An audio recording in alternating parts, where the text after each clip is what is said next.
అడవిలో ఒక జిత్తుల మారి టక్కరి నక్క ఉండేది. దానికి ఆశ బాగా ఎక్కువ. అన్నీ తనకే కావాలని పేరాస. కానీ నక్క చిన్న జంతువు కాబట్టి దాని ఆశ తీరడం లేదు. ఏంటో ఆ దేవుడు నన్ను నక్కలా పుట్టించాడు. అదే ఏ సింహమో పులిలా పుట్టించి ఉంటే ఎంచక్కా వేటాడి హాయిగా తినేదాన్ని. ఇప్పుడు అవి వేటాడి తినగా మిగిలిన జంతువుల మాంసాన్ని తింటున్నాను. ఈ జీవితం ఇక ఇంతే అని బాధపడేది. ఒకరోజు ఒక వేటగాడు లేడిని చంపి దానిని భుజాన వేసుకొని వస్తూ ఉన్నాడు. అంతలో అతనికి అడవి పంది కనిపించింది. వెంటనే గురి చూసి పందిపై బాణం వదిలాడు. బాణం కొద్దిగా గురి తప్పి తగలటం వల్ల దానికి గాయం అయ్యిందే తప్ప వెంటనే ప్రాణం పోలేదు. అంతే, ఆ పంది కోపంతో వేటగాడిపైకి దూకింది. అతడు దానితో కొంతసేపు పోరాడినా చివరకు ప్రాణాలు విడిచాడు. ఆ పంది బాధతో విలవిలా తన్నుకుంటుండగా ఒక పాము దాని కింద పడి అది చచ్చిపోయింది. మరికొంతసేపటికి పంది కూడా చచ్చిపోయింది.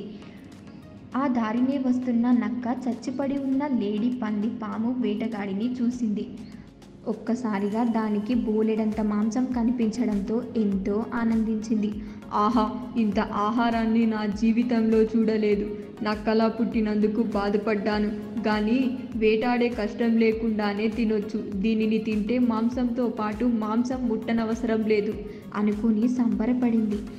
ఆ నక్కకు అసలే దురాశ కదా.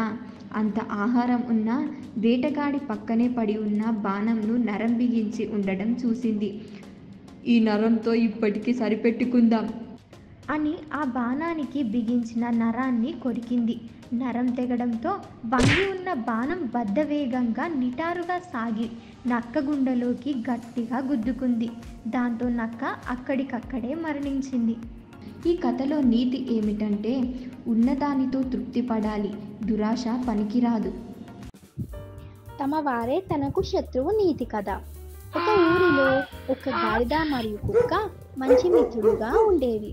అవి రోజు కలుసుకొని మంచి చెడులు మాట్లాడుకునేవి. ఒకరోజు ఆహారం కోసం బయలుదేరిన కుక్కకు ఒక కోతి ఎదురుపడి, మిత్రమా, నీకు ఒక విషయం తెలుసా? నీకు గాడిదకు పరుగు పందెం నిర్వహించాలని ఈ ఊరి పెద్దలు నిర్ణయించారు.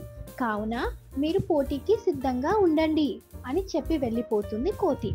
ఆ వార్త విన్న కుక్క పరుగున వెళ్ళి తన మిత్రుడితో, మిత్రమా, నీకొక వార్తను తీసుకొచ్చాను అంటుంది.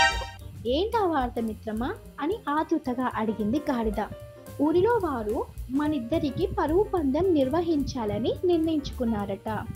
ఆ పరుగు పందెంలో ఎవరైతే విజేత వారికి బహుమతిగా సింహాసనం మరియు ఊరిపై పెత్తనమిస్తారంట మిత్రమా అని చెబుతుంది కుక్క తన మిత్రుడితో. అది విన్న గాడిద, సరే మిత్రమా, నేను పరుగు పందెం ఆడటానికి సిద్ధం అని ఒప్పుకుంటుంది. మరుసటి రోజు పోటీ కోసం మిగతా జంతువులన్నీ ఉత్కంఠగా చూస్తున్నారు. పోటీని నిర్వహించే బాధ్యత కోతికి అప్పగించారు. కోతి పోటీ నియమాల గురించి వాటికి చెబుతుంది. తరువాత కోతి ఈల వెయ్యగానే కుక్క తుర్రుమని పరిగెట్టడం మొదలుపెట్టింది. గాడిద నిదానంగా వెళ్ళసాగింది. కుక్క పరుగు తీస్తూ పక్క వీధిలోకి ప్రవేశించగానే అక్కడ వీధి కుక్కలు ఈ కుక్కపై ఎక్కువగా దాడి చేస్తాయి. వాటి నుండి ఎలాగో ప్రాణాలతో బయటపడి మళ్ళీ పరుగు తీసింది కుక్క. కొంత దూరం పరిగెత్తగానే మరో కుక్కల గుంపు కుక్కపై దాడి చేస్తాయి. కుక్క ప్రాణాలతో బయటపడి పరుగున సింహాసనం దగ్గరకు వెళ్ళగానే అక్కడ సింహాసనంపై కూర్చొని అందరూ అభినందనలు అందుకుంటున్న తన మిత్రుని చూసి ఆశ్చర్యంగా అనిపిస్తుంది కుక్కకు.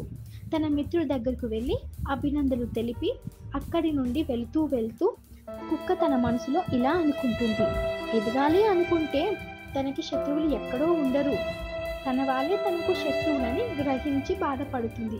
వీధి కుక్కలు తనపై దాడి చేయకుంటే తానే విజేతగా నిలిచేదానని, తన పరాభవానికి తన వారే కారణమని చింతిస్తూ వెళ్ళిపోతుంది. గాడిద సంరక్షణలో ఊరు క్షేమంగా ఉంటుంది. నీతి, తన వాళ్ళే తనకు శత్రువులు. కపట స్నేహం నీతి కథ. ఆత్రేయపురానికి దగ్గరలో ఒక చిట్ట అడవి ఉంది. ఆ అడవిలో రకరకాల జంతువులు నివసిస్తూ ఉండేవి. అవి ఎంతో స్నేహంగా ఉండేవి.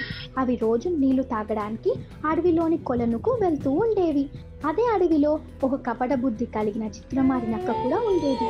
ఒకరోజు జిత్తులమారి నక్కకు అర్ధరాత్రి బాగా ఆకలయ్యింది. తినడానికి ఏమైనా దొరకకపోతుందా అని అడవిలో ఉన్న కొలను దగ్గరకు వచ్చింది.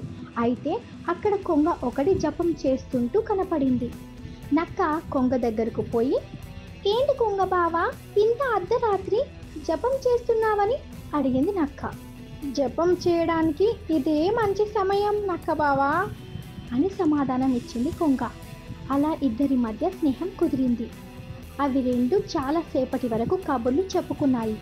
ఒకరోజు మా ఇంటికి విందుకు రా బావా అని కొంగను ఆహ్వానించింది. కొంగ నక్కతో సరే అంది. ఒకరోజు కొంగ నక్క బావ ఇంటికి వచ్చింది. నక్క పెద్ద పళ్ళెం నిండా వేడివేడి ఉన్న పాయసం వడ్డించింది. వేడివేడి ఉన్న పాయసాన్ని ముక్కుతో ఎంతో పొడిచినా తాగడానికి వీలు కాలేదు. దాంతో కొంగకు నక్క బావ అతి తెలివి అర్థమయ్యింది. అప్పుడు ఏమీ మాట్లాడకుండా ఎంతో ప్రేమగా నక్కని ఇంటికి రమ్మని ఆహ్వానించింది కొంగ. సరే అని కొంగ ఇంటికి వచ్చింది నక్క. నక్క బావకు సకల మర్యాదలు చేసి పెద్ద పీట వేసి నక్క బావను ముందు ఒక పెద్ద కూజాను ఉంచింది. బావా, నీకు ఎంతో ఇష్టమైన చేపల పులుసు చేశాను, తిను బావా అని నక్కతో చెప్పింది కొంగ. ఎత్తుగా సన్నటి మూదుతో ఉన్న కూజాను చూసి దాంట్లో ఉన్న చేపల పులుసు ఎలా తినాలో తెలియక ఊరుకుంది నక్క. కొంగ మాత్రం ఒక చేపను ముక్కుతో తీసుకొని చకచకా లాగించేసింది. కొంగను భోజనానికి పిలిచి తాను చేసిన అమర్యాద నక్కకు అప్పుడు గుర్తొచ్చింది. అప్పటి నుండి నక్క ఎవరితోనూ కపట స్నేహం చేయకూడదని నిర్ణయించుకుంది. అప్పటి నుండి తన కపట బుద్ధి వీడి అందరితో స్నేహంగా ఉండసాగింది. సరైన నిర్ణయం. వర్షాలు సరిగ్గా కురవకపోవటం వలన అడవిలోని నీటి కుంటలన్నీ ఎంకిపోయాయి. ఒక కొలనులో మాత్రమే నీళ్లు మిగిలాయి. అడవిలోని జంతువులన్నీ ఆ కొలనుకు వచ్చి నీరు తాగవలసిందే. ఒక పొటేలు నీళ్లు తాగడానికి వచ్చింది. నీళ్లు తాగుతుండగా దానికి సింహగర్జన వినిపించింది. వెనక్కి తిరిగి చూస్తే సింహం ఉంది. ఓయ్, ముందు నేను నీళ్లు తాగుతాను, తర్వాత నీవు తాగు అని గర్జించింది సింహం. పొటేలు మొండిగట్టం. నేను ముందు ఇక్కడికి వచ్చాను కాబట్టి నేను ముందు తాగుతాను. నేను అడవికి రాజును కాబట్టి అడవిలోని అన్నిటిపై హక్కు నాకే ఉంటుంది. కాని పొటేలు పంతం వదలలేదు. మాటలు పెట్టుకుని ఇక పోట్లాడమే తరువాయి. ఇంతలో పొటేలు కళ్ళు అక్కడ చెట్టు మీద ఉన్న డేగలపై పడింది. ఆ రెండు జంతువులు పోట్లాడితే తప్పకుండా పొటేలు చనిపోతుంది అని ఎదురు చూస్తున్నాయి డేగలు.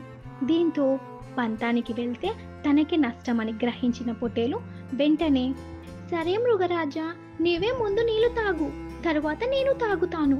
దీంతో ఆశ్చర్యపోయింది సింహం. ఇంతదాకా తనతో ఢీ అంటే ఢీ అన్న పొటేలు ఇలా సమరస్యంగా మారడంతో సింహం కంగుతింది. ముందు నీవు నీళ్లు తాగు. అడవికి రాజైన నాకు ఆ అడవిలోని జంతువుల అవసరాలు తీర్చేటట్టు చూడడమే నా బాధ్యత. పొటేలు నీళ్లు తాగాక సింహం తాగింది. దీంతో ఆ డేగలు తమకు ఆహారం దొరకలేదు అనుకుంటూ ఎగిరిపోయాయి. సరైన నిర్ణయం వల్ల తన ప్రాణాలు దక్కాయి. పంతానికి వెళ్తే సింహం చేతిలో చచ్చేదానని అనుకుంటూ పొటేలు అక్కడి నుండి వెళ్ళిపోయింది.